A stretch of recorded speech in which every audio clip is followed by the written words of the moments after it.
오늘 아침 우리에게 주시는 하나님의 말씀은 이사야 44장 1절부터 8절의 말씀입니다. 나의 종 야곱, 내가 택한 이스라엘아, 이제 들으라. 너를 만들고 너를 모태에서부터 지어낸 너를 도와줄 여호와가 이같이 말하노라. 나의 종 야곱, 내가 택한 여수로나 두려워하지 말라. 나는 목마른 자에게 물을 주며 마른 땅에 시내가 흐르게 하며 나의 영을 내 자손에게 나의 복을 내 후손에게 부어주리니 그들이 풀 가운데에서 솟아나기를 시냇가의 버들같이 할 것이라. 한 사람은 이르기를 나는 여호와께 속하였다 할 것이며 또 한 사람은 야곱의 이름으로 자기를 부를 것이며 또 다른 사람은 자기가 여호와께 속하였음을 그의 손으로 기록하고 이스라엘의 이름으로 존귀히 여김을 받으리라. 이스라엘의 왕인 여호와, 이스라엘의 구원자인 만군의 여호와가 이같이 말하노라. 나는 처음이요 나는 마지막이라. 나 외에 다른 신이 없느니라.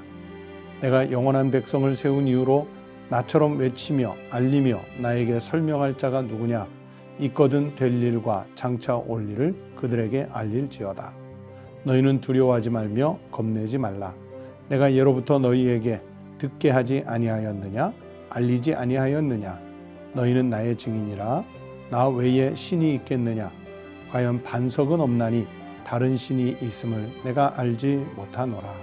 오늘 아침 우리에게 주신 하나님의 말씀입니다. 사랑하는 성도 여러분, 새로운 한 주간을 시작하는 월요일 아침을 맞았습니다. 무더위가 계속되고 있는데 우리 성도들의 건강 잘 보존해서 생활하시고 한 주간 그리고 오늘 하루 주님 은혜 중에 머물러 사시는 축복이 있으시기를 주님의 이름으로 축원합니다. 여기 이사야 44장 말씀은 우리가 믿는 하나님 여호와 하나님의 절대성을 강조하는 말씀들이 계속되고 있습니다. 여러분, 우리 하나님이 어떤 하나님이십니까? 창조주 하나님이십니다. 구원자 하나님이십니다. 역사의 통치자, 역사의 주권자이신 하나님이십니다. 전능하신 하나님이십니다. 우리가 고백하는 하나님의 속성들인데 바로 여기 이사야 44장은 그 하나님을 바로 그렇게 다 모아서 고백하는 마치 하나님의 속성을 종합적으로 모아놓은 것과 같은 그런 성경 말씀입니다. 대표적으로 6절을 보시면 이스라엘의 왕인 여호와, 이스라엘의 구원자인 만군의 여호와가 이같이 말하노라. 나는 처음이요 나는 마지막이라. 나 외에 다른 신이 없느니라. 그렇게 말씀을 주셨습니다. 말씀을 보신 대로요, 다른 신은 없다. 아주 완전하게 선언을 하고 계시죠. 여러분, 그래서 그 하나님이 또 말씀하십니다. 8절에서 너희는 두려워하지 말며 겁내지 말라. 내가 예로부터 너희에게 듣게 하지 아니하였느냐? 알리지 아니하였느냐? 너희는 나의 증인이라. 나 외에 신이 있겠느냐? 과연 반석은 없나니 다른 신이 있음을 내가 알지 못하노라. 조금 전에 말씀 읽어드렸던 대로 6절의 말씀처럼 나 외에 다른 신이 없다 하시는 말씀과 동일한 말씀이 반복해서 나오고 있습니다. 그래서 다른 신이 없는 유일하신 하나님, 그 하나님은 바로 21절 말씀해 보시면 나를 지으신 하나님이시고요. 또 24절 말씀해 보시면 만물을 지으신 하나님, 곧 창조주 하나님이시고요. 그 하나님이 역사의 주권자이시라는 말씀도 주시는데 오늘 본문 읽지는 않았지만 뒤쪽에 28절을 보시면 앞으로 150년, 160년 후에 등장할 페르시아의 왕 고레스를 예언하는 말씀을 주고 있습니다. 그래서 하나님은 지금 당대의 하나님일 뿐만이 아니라 전 역사의 주관자 되시는 하나님이시라는 것도 반복해서 말씀을 주고 있습니다.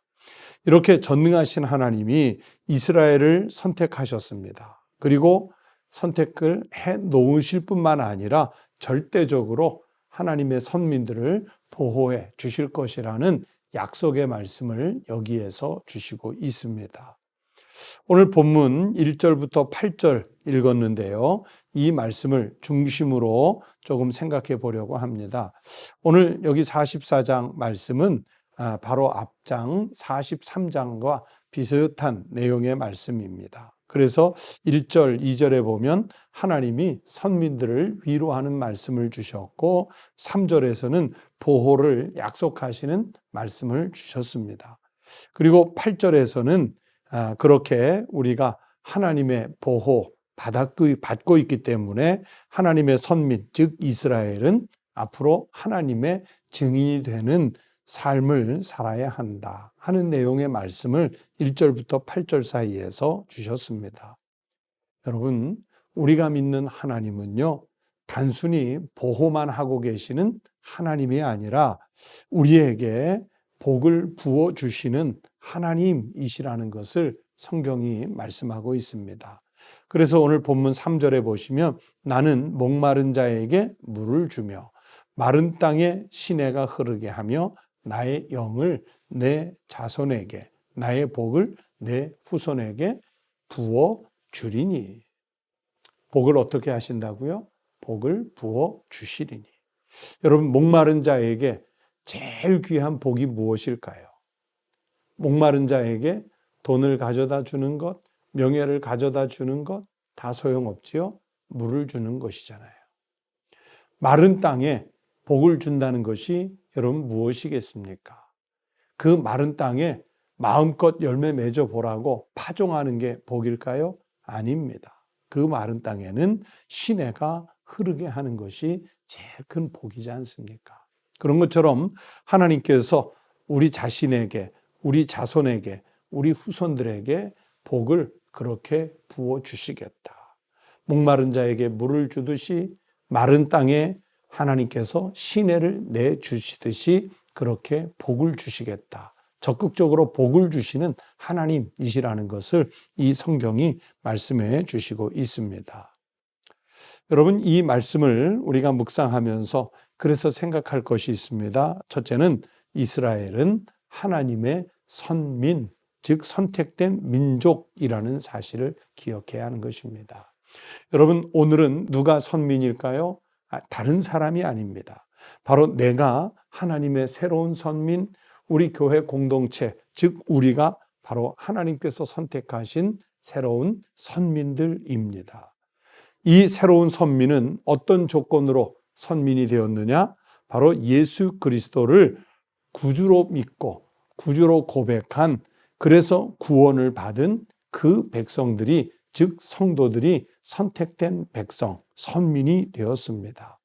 그렇다면 우리가 그냥 선택받았다는 것, 그것으로 만족하고 끝내는 것이 아니라 철저하게 선민 의식을 가지고 살아야 합니다. 가정에서든지 일터에서든지 이웃과의 관계에서든지 내가 살아가는 삶의 모든 터전에서 과연 우리가 철저한 하나님의 백성, 즉 선민으로서의 의식을 갖고 살아가는지 우리의 삶의 내용들을 늘 우리가 점검해 봐야 합니다. 선민 의식을 갖고 산다는 것은 구별된 삶을 살아야 한다는 것을 뜻하는 것이지요. 여러분, 전통적으로 명문인 학교는요, 학생들이 부러워하는 그 전통적인 교복이 있습니다. 그 교복을 입고 가면 자랑스러운 거예요. 군대에도요, 특수한 임무를 수행하는 군인들의 복장이 있습니다. 예를 들면 근위대원이라든지 의장대라든지 헌병단이라든지 기마병이라든지. 그래서 일반 군인들과는 조금 다른 특별한 복장을 갖추고 있는 그 군인들은 좀 남다른 자부심이 있어요. 그 복장이 주는 구별된 자부심이 있습니다. 저는 청와대와 대통령을 경호하는 부대에서 군 복무를 했는데 저희 지휘관들이 자주 했던 말이 있습니다. 너희들의 군복의 명예를 더럽히지 말라. 저희들은 외출할 때 또는 휴가를 나갈 때 다른 복장을 하고 나갔거든요. 아주 맑고 깨끗한 복장. 그 복장을 입었을 때, 아, 내가 이 부대에 속했다 하는 그 구별된 의식을 심어줄 수 있는 복장이에요. 그런 복장을 입었다고 해서 배타적이 되거나 오만해져라, 그런 뜻은 아닙니다. 다만 구별된 행위, 구별된 내용, 이런 것을 그 복장에 맞게 갖추어야 한다는 것을 말하는 것이지요. 여러분, 오늘 우리가 하나님의 새로운 선민, 즉 성도로서 구별을 받았다면 그렇게 거룩하게 구별된 삶을 살아가는 것이 반드시 필요합니다. 그래서 우리가 새로운 선민, 새로운 이스라엘로서 내가 살고 있는 삶의 자리에서 선민의식을 지키고 살아가고 있는가? 그래서 우리 스스로 우리의 삶의 내용들을 돌아보자는 것입니다. 오늘날 우리에게 하나님의 백성답게 살지 못하도록 얼마나 많은 시험과 유혹과 미혹과 걸림돌들이 있습니까? 구별된 하나님의 백성은 그런 걸림돌들, 시험들을 이겨낼 수 있어야 합니다. 세상에 동화된 삶을 그냥 살아가지 마시고 하나님의 백성으로서 거룩하게 구별된 삶을 잘 지켜 살아갈 수 있는 신실한 믿음의 성도들이 되시기를 축복합니다. 또 두 번째는 여호와 하나님만이 참 신이심을 믿어야 한다 하는 그 말씀을 주셨어요. 여러분, 우리가 믿는 신앙의 핵심이 무엇입니까? 바로 여호와 하나님을 믿는 것이잖아요. 다른 하나님이 있습니까? 그런데 요즘은 보면요, 돈이 하나님이 돼요. 정치 권력이 하나님이 돼요. 명예가 하나님이 되도록 만들어가는 그런 세상 속에 오늘 우리가 살고 있습니다. 유발 하랄이라고 하는 근세 지금 현대 시대의 가장 유명한 학자는요, 호모데우스라고 하는 그 책에서 인간이 신이 되었다 그랬습니다. 호모데우스, 그 말 자체가 인간신이라는 뜻이거든요. 인간이 스스로 신이 되는 현대 세상이라고 그렇게 진단을 했습니다. 과학기술이 발달해서 벌써 신의 경지에 이른 것 같고, 의료기술이 발달해서, 의학이 발달해서 우리의 수명이 신의 경지에 이르도록 장수하고, 오늘날 우리가 누리고 있는 세속적 문화적 환경들이 벌써 신들이 향연을 누리는 것과 같은 그런 세상에 우리가 호모데우스, 인간의 신으로 살고 있다, 그렇게 진단을 했어요. 그런데 보세요, 여러분, 인간이 신이 되면 구원은 없습니다. 하나님 아버지 그리고 독생자이신 예수 그리스도만이 우리에게 주신 유일한 구원의 이름입니다. 사도행전 4장 12절에서 베드로 사도가 설교로서 말씀했습니다. 다른 이로서는 구원을 받을 수 없나니 천하 사람 중에 구원을 받을 만한 다른 이름을 우리에게 주신 일이 없음이라 하였더라. 다른 이로서는 구원을 받을 만한 신의 이름을 우리에게 주시지 않았습니다. 오직 예수 그리스도, 그분의 이름만이 우리를 구원하시는 유일한 이름인 줄로 믿습니다. 그러므로 여호와 하나님을 믿는 이 불변의 믿음으로 살아야 우리가 구원을 받을 수 있습니다. 하나님의 선민이 되신 우리 사랑하는 성도 여러분, 여호와 하나님의 이름을 믿는 그 믿음이 흔들리지 않기를 바랍니다. 그리고 어떤 형편에 사시든지 우리가 지켜야 할 선민으로서의 구별된 삶을 잘 지켜 살아갈 수 있는 축복된 우리 성도들이 되시기를 우리 주님의 이름으로 축원합니다. 기도하시겠습니다. 아버지 하나님, 감사합니다. 세상에 그 많고 많은 사람들 중에 저희를 특별히 하나님께서 성도로 새로운 선민으로 택하여 지명하여 불러주셔서 감사를 드립니다. 하나님, 선민으로서 부끄럽지 않도록 오직 여호와 하나님, 그분만을 나의 하나님으로, 나의 구원주로, 나의 창조주로 고백하며 사는 믿음이 있게 하여 주시옵소서. 그리고 나아가 우리가 어떤 형편에서 살아가든지 어떤 상황에 놓여 있든지 하나님, 거룩한 하나님의 백성으로서 우리가 지켜야 할 믿음의 도리를 잘 지키고 살아가는 선민이 되게 하여 주시옵소서. 새로운 한 주간을 시작하게 하셔서 감사합니다. 하나님, 한 주간 동안도 우리가 이 땅에서 거룩한 성도의 삶을 잘 살 수 있도록 저희들의 삶을 하나님께서 친히 인도하여 주시옵소서. 오늘 하루의 일과도 하나님께서 친히 통치하여 주셔서 하나님 앞에 부끄럽지 않은, 아니 오히려 자랑스럽고 거룩한 증인의 삶을 살아갈 수 있도록 믿음의 용기를 더하여 주시옵소서. 하나님, 수해에 당한 이재민들, 또 그 국토, 또 산업의 현장들, 하나님 은혜로 모든 국민들이 합심하여 기도하고 간절히 수고하여 빨리 복구하여 삶의 터전들이 회복되게 하여 주시옵소서. 하나님, 코로나19가 더 이상 확산되지 않도록 하나님께서 이 땅 이 백성들을 보호하여 주시옵소서. 그리고 하나님 앞에 간절히 나와 기도하는 우리 성도들의 기도와 간구를 들어주시고 가장 적합한 때에 하나님의 방법으로 응답하여 주시옵소서. 주님께 감사드리며 예수님의 이름으로 기도하옵나이다. 아멘. 오늘 함께 기도하실 제목은 첫 번째, 새로운 한 주간 우리 주님의 돌보심과 인도하심 속에 살아가는 그런 신앙인이 될 수 있도록 헌신과 결단의 기도를 드리시기 바랍니다. 두 번째는 우리 사랑하는 성도들의 가정, 그리고 여러분의 자녀들이 신실한 믿음을 자신들의 생애에 반석으로 삼고 살아가도록 기도해 주시기 바랍니다. 우리 사회의 불안과 걱정, 염려가 빨리 사라지고 평안이 회복되는 나라, 갈등과 분열이 없는 나라 될 수 있도록 기도해 주시기 바랍니다. 수해를 입은 국민들, 피해를 입은 지역들이 많은데 이런 그 피해가 수해에서 빨리 회복되고 복구될 수 있도록 우리가 힘써 기도해 주시기 바랍니다. 다 함께 기도하시겠습니다.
있습니다.